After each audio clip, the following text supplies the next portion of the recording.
Greetings, folks. The Great Scott here, and welcome once again to one of my virtual volunteer segments. In fact, I think this is episode 12. I haven't been numbering the episodes, but I've been doing about 2 of these a week ever since the stay-at-home advisory was put in place here in Massachusetts, and I've been having a lot of fun with a lot of different guest volunteers on these virtual segments. And I gotta tell you, today I am very excited. Many of you know from my Facebook page that I have been highly recommending a little Amazon Prime show called Vindication. I don't know for sure, but I'm pretty sure it is the very first faith-based cop drama for Amazon to carry. And it is, in a word, excellent. And what do we have today? We have Detective Travis himself from Vindication today as our virtual volunteer, the one and only Mr. Todd Terry. Todd, how are you doing today? Hey, Scott, I'm doing good. Thank you, man. I need a shave badly, but other than that, I'm doing good.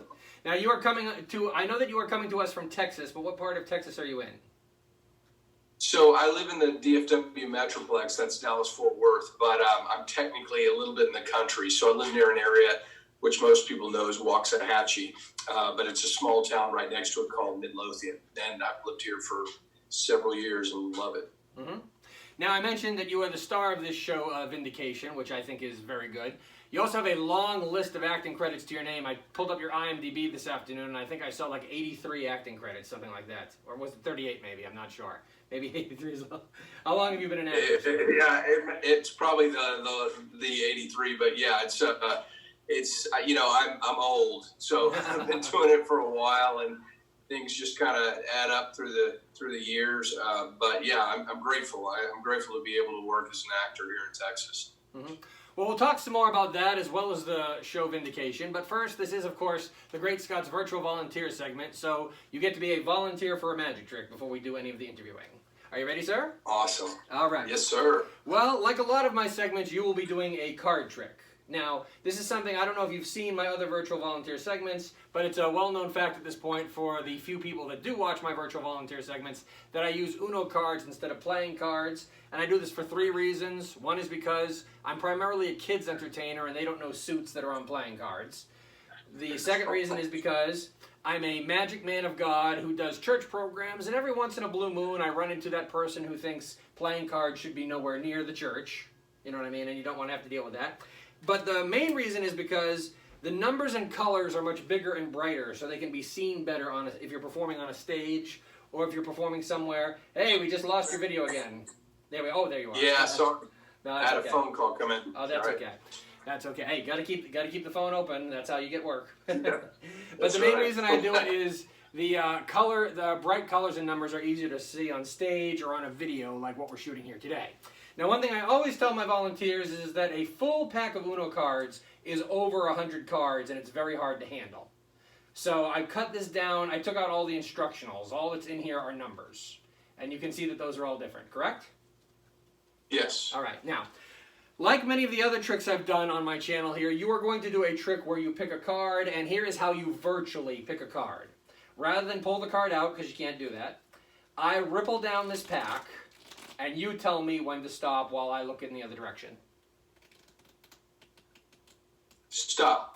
Right there. Is that where you stop me, Todd? Yes. Okay. Now what we're going to do to make sure that, see, I just looked this way and I saw this card. We always use the card that is face down. We always use the card that is face down to make sure that I cannot see it. Okay. Todd, can you see that card? Yes, I can. And you remember the color, you remember the number? Yes. I'm now going to show it to the camera that is filming this so that everybody at home can see.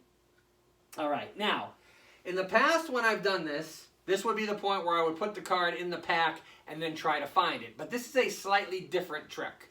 I'm going to put the card that you just selected face down on my table. I'm now going to adjust my computer screen here so that you can see it a little better. Can you see the card face down on my table right there? I can see the edge of it, yes. Right there. Right there. Card is face down. Yeah. I have not looked at it. Okay? What we have here is a bag you've probably seen magicians use before. I will turn it inside out real quickly. You can see that that bag is empty. Correct, Todd? Yes. Okay. Furthermore, it has a zipper on the bottom, which I can unzipper carefully. Mr. Terry, is that bag empty? Yes, it is. No, it's not. My arm. Other than your hand. My arm is in it. Yeah. Well, okay. That's okay. All right, now here is where things get a little interesting. We zipper the bottom back up. Show it to you one more time that it's empty.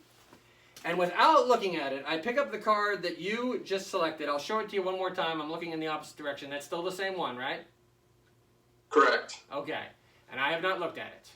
I put that card while face down into the bag like so. Now here is where things are going to get very, very interesting.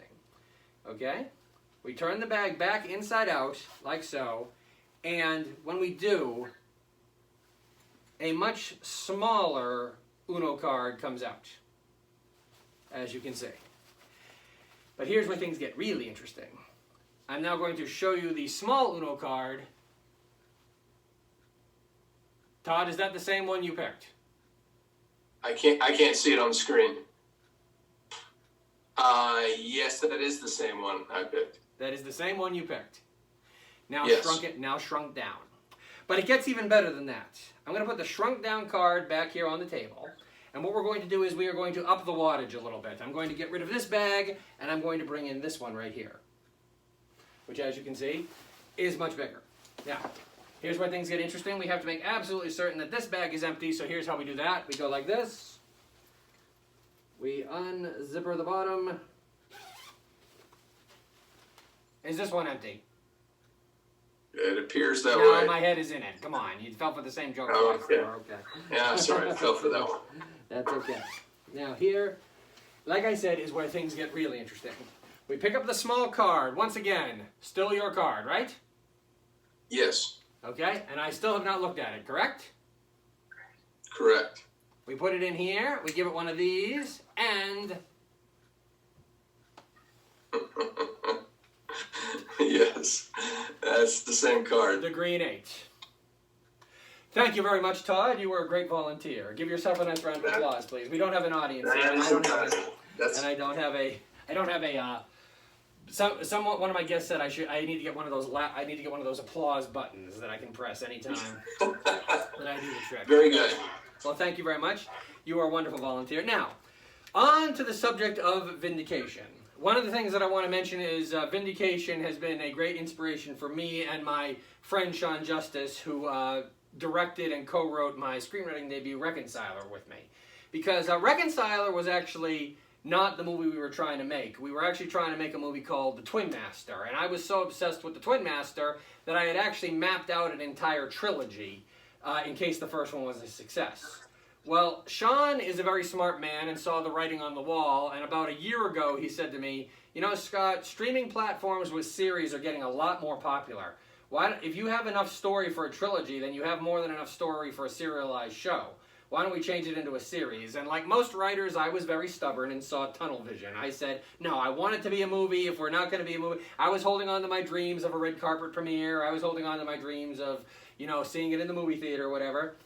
I started to entertain the idea for a little while, and then when I saw Vindication, after I watched the first episode, something in my head just said, yeah, the Twin Master can be that. The Twin Master can be that, because the first episode of Vindication was excellent. I just wanted to keep on watching, and we actually had this whole plan to try to crowdsource Twin Master, and 2 weeks before we launched the Kickstarter, pandemic hits. Yeah, that happens. But, you know, the good news is that we didn't launch it, because Kickstarter only has a 60-day limit. So if we had launched it, we would have gotten absolutely nowhere, and then we couldn't have done it again. So it's on ice for now. And we actually, both Shawn and I don't know if Shawn did, but I know I had a very nice phone conversation with Jared O'Flaherty, who created the show. And does he direct most of the episodes as well? So yes, Jared directs all the episodes. There are a few different writers that Jared's written them, and then there are, I believe, just 2 other writers in the mix. I may be wrong about that, but I think Jared and then 2 others. Mm-hmm. One of the interesting things that Jared told me about Vindication is that the series was kind of an accident, and I hate to compare Vindication to something as funny as the ABC show Family Matters, but a perfect example. No, this is the only analogy I could come up with. Jalil White, who played the what became the central character, Steve Urkel, on that show. He was originally brought in for a one-episode stint. It was supposed to be a one-episode thing. And there ended up being a fraternity in the audience, and they were cheering for him, and the producers were like, book this guy, we got to keep him on the show. And then he eventually became the central focus of the show. In a similar way, I was told by Jared that your stint as Detective Travis was supposed to be a one-time thing. It was a short film that you guys had done. You and Yes. Ben Davies from Courageous in an interrogation room. Yes, that's correct. It was I'd originally met Jared at a CMA meeting. He's a Christian media artist, and we talked, and he said, "I'm doing a short. Would you want to be involved?" And I said, "Yeah." And so we shot it. Sorry about the noise. That's okay. So we shot it as a short film. Figured that was the end of it, and then we were at a film festival in Austin, and Jared pitched the idea about turning it into a series. And so that's kind of where it went from there. It took us, I would say, a couple of years over the life of it, from the beginning of the short film to the completion of episode 10, to do everything, because new scripts would have to be written and approved, etc. So it took us a little longer than a typical series to shoot. Right. As a matter of fact, I think I heard, sometimes people will shoot a pilot and then the series doesn't get picked up, and that's sometimes why actors can change and stuff. I don't remember which interview it was, but I saw another interview with you where you said, if you look at the first couple episodes, Detective Travis's hairstyle jumps around a little, because there was actually more than a year in between the short film, which became the first episode, and the second episode. Yeah, that was a bit of the running joke, is my hair, because the timeline of the show, there's not a lot of gaps in between episodes. I mean, you don't know the exact, but it's pretty consistent as far as a timeline. And yes, my hair, which is longer now, was looking somewhat like this in some of the latter episodes. But yeah, and that's something you just, and we're going into season 2 shortly, so we'll have a little more control over that, and we didn't know at the time that it would turn into a series. So, I'm just grateful that we have another shot at it. Yeah, well, like I said, you inspired me, You changed my mind. You did something that it took Shawn Justice a year to not be able to do, which is make me realize that the idea we had was better as a series rather than a feature film. I just hope. Go ahead. What were you saying? No, I was going to just expound upon that a little bit. I think in a sense, we're conditioned as viewers with YouTube and whatnot to take more bite-sized bits of media. And so I think it works well having that as a series and just smaller episodes, because I think people love to binge watch, and they like the opportunity to see, 6 hours of something, but just they can piecemeal watch it if they want, or they can watch it all at once. So right. I think you're right. It's a good fit for a lot of media. A lot of people don't realize it also saves money. I wondered a while back as to why streaming things were becoming so popular, and then it dawned on me.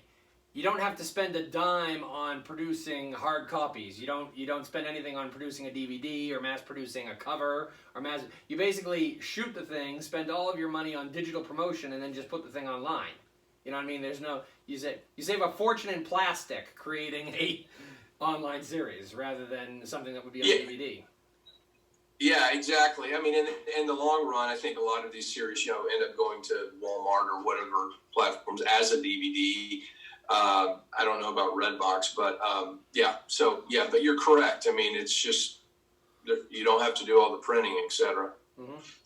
One of the other interesting things I saw about Vindication, and I want to say this in the nicest way possible, because I was saying this to somebody else and they mistook it as a criticism. It's not a criticism, it's an observation.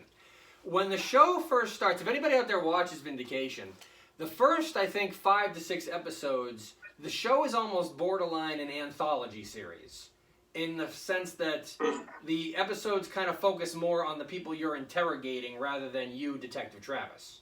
You know what I mean? It's almost kind of like It's almost kind of like you could say about the first couple episodes, different suspect, same detective. Different case, same detective.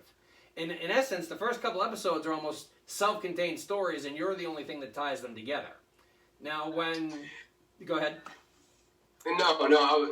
I was just going to talk a little bit about that. So, it's part procedural crime drama, and that each episode in a sense, has a different crime that is being investigated, but it's also part family drama, and it's marrying those two. And I think, with the original being a short film, Jared had to find a way to kind of integrate a through line. And my character is one of those, obviously, but also in the beginning episodes, say 2 through 5, is really to create a storyline with the Travis family and how that interacts within the storyline. So I agree. There's a bit of a ramp up there, to try to, get into the movement of the overall series. But I think once you hit 5 through 10, there's a lot more movement. Right, and that's what I was gonna say. Whereas the second half of the show is a lot more serialized than the first half. It's almost like the one I said this to somebody, and somebody took it as a criticism. The response was, "Oh, so you're saying the show couldn't figure itself out?" And I'm like, no. What I think is remarkable about the first season is that the show does not have a formula that gets stale. You kind of have anthology for the first half, and then you have serialized for the second half. So one thing you can't accuse Vindication of is doing too much of the same thing, because they basically change the season basically changes its formula halfway through, which I think is brilliant. That's pretty interesting. I've never thought about it that way, but I guess you're correct. Yeah. Mm-hmm. Now, the interesting thing is, I'm pretty sure I saw your Internet Movie Database resume prior to this interview, and when I say prior, I'm talking less than 4 hours ago. And this is not the first time you have played a law enforcement officer. Is that correct? That's correct. I tend to play law enforcement quite a bit. Some doctors and whatnot, but law enforcement is something I tend to gravitate to, or get cast for, should I say? So I'm grateful. Typecasting is whatever it is, but grateful to have work. Yeah, I think that we were talking about online streaming things, and one online streaming service that everybody is one online streaming show rather that everybody wonders where it is the Karate Kid follow-up, Cobra Kai, which brings back. You've heard of it, obviously. Which brings back Ralph Macchio and William Zabka, both in their roles, and that's another example of a follow-up to a movie being turned into a series. And they even said in interviews, they shoot it like it's a 5-hour film, and then they break it up. And one of the interesting things is Ralph Macchio was in an interview. Him and William Zabka were doing a lot of interviews together after the show first premiered, and he said in one interview, I hear people complaining all the time, "Oh man, I always get cast as this," or "I always get cast as that." And people have said, "Aren't you being tired of being looked on as Daniel LaRusso?" And he says, I always say to those people, well, if you're always getting cast as this or that, that means you're always working. Yeah. You know what I mean? That's not exactly something to sneeze at, because a lot of actors would really like to work. And and also the way I look at that is, don't look a gift horse in the mouth, so to speak. It's always great to be working, but it also affords you opportunities too to go do side projects that are maybe more low budget, independent, whatever, and work on other characters. Actors in general like to act, so not afraid to play the same type of character, the same profession. Right. They're all a little bit different. Yeah. People who work the birthday party and special event scene like me, there's a similar thing almost. I work with about 6 different entertainment agencies now, getting me work.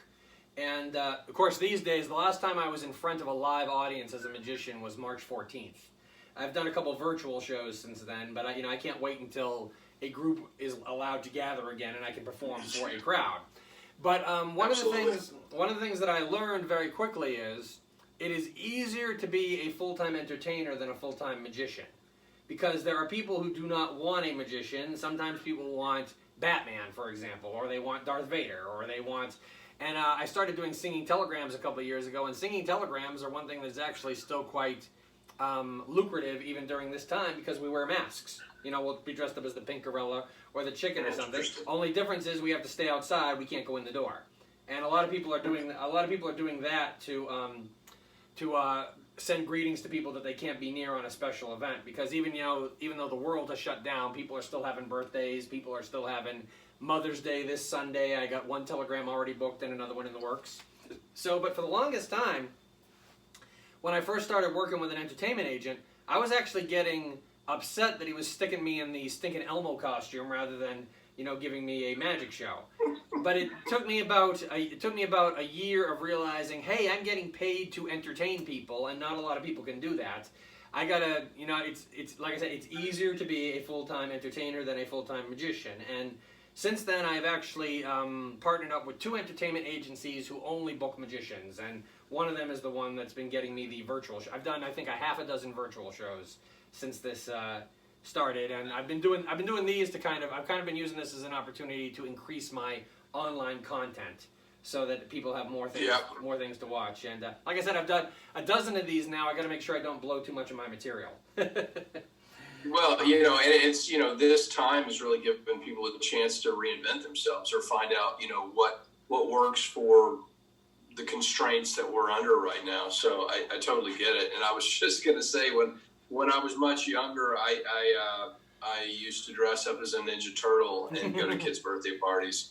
And that was quite an experience because, kids want to practice karate on you, and I got kicked where many times. That is it. My friend Ben, who was my first guest on here, anytime people want Batman and Robin, I call him. Now, he's married with a bunch of kids, and he's only 3 months younger than me, but he's very baby-faced, and he's very slim, so he makes for a good Robin. Yeah. And one of the interesting things about the human characters rather than the characters, that are mascot heads, is that you can sometimes do some of your skills, and I've been a fan of the Caped Crusader for the longest time.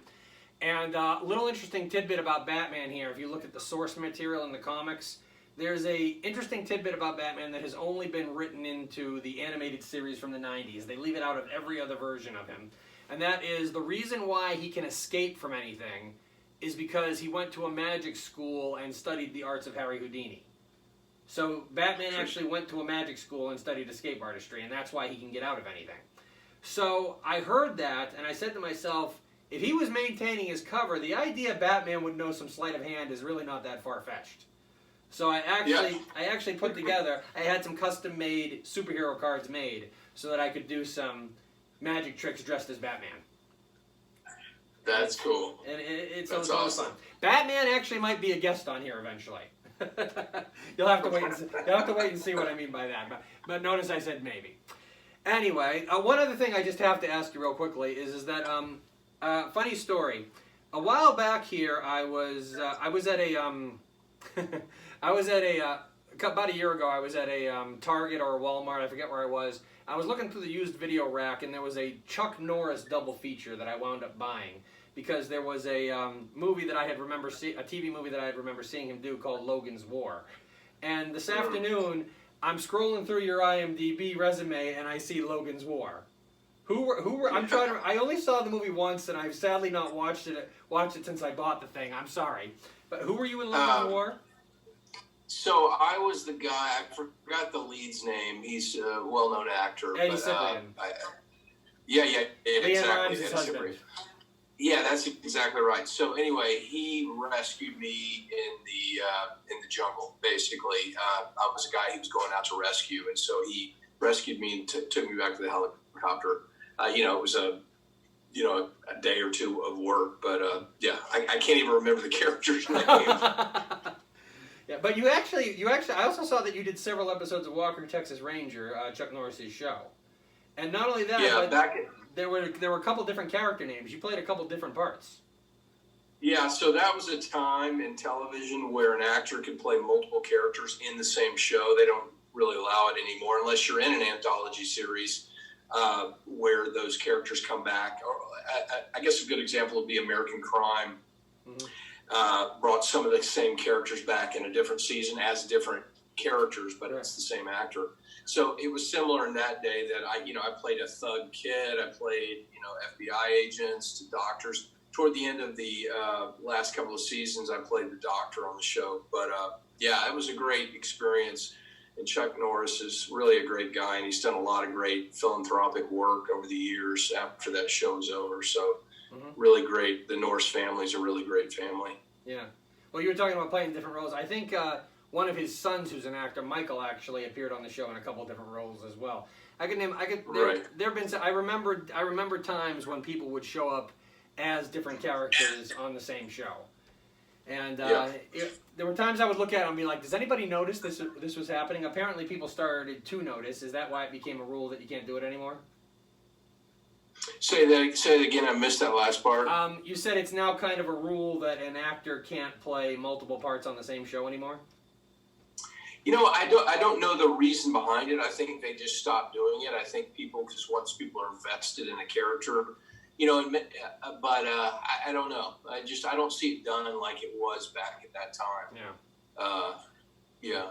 So, but Michael, actually, the funny thing, Michael Norris is also a director, and I don't know him well. I just have worked with him, I guess on one of the shows before. In fact, he may have directed Logan's War. I can't remember for sure. But anyway, yeah, so he does a lot of faith-based film as well. Yeah, he did a movie with his dad called Bells of Innocence. David A.R. White from Pureflix was in that as well.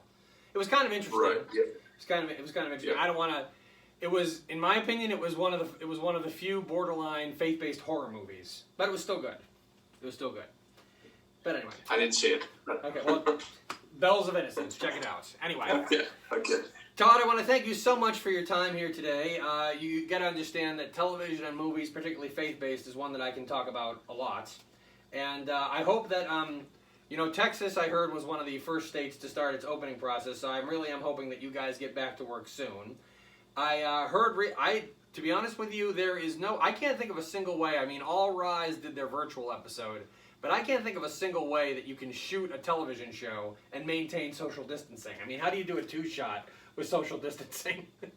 So until these rules get lifted, I don't have any idea how anything is going to film. I mean, CBS announced yesterday they're renewing 18 of their shows, and I'm like, wow, that's optimistic considering the entire industry is shut down right now.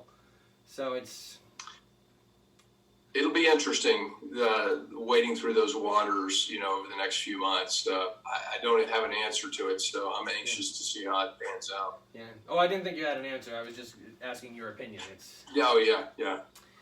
To be honest with you, Blue Bloods is one of my favorite shows, and they had their 10th season, which was actually cut short by the coronavirus. And I actually heard that Tom Selleck had only contracted for this past season. So I honestly thought, show films in New York, 10th season, Tom Selleck's contract was up. I honestly thought that these factors were going to be the end of the show. I was amazed and overjoyed when I saw that list of CBS things, and it's on it. I'm like, okay, they're renewing a show that films in New York, which is the hot spot right now. They are very confident that this is going to go away, or they're going to find some way to film. So I'm wondering if they know something we didn't. I'm wondering if they know something we don't, but I think that... I don't know. Yeah. It's a great show, though. It is a great show, and given where they left the last episode, I look forward to where it's going to go. But my apologies, I was trying to wrap up 2 minutes ago. As I said, television and faith-based films and even cop shows are all things that anybody who knows me knows I could talk about for a while. And Todd, I want to thank you so much. This will definitely have been the highlight of my day having you here. So thank you very much, folks. We'll see you next time. My pleasure, man.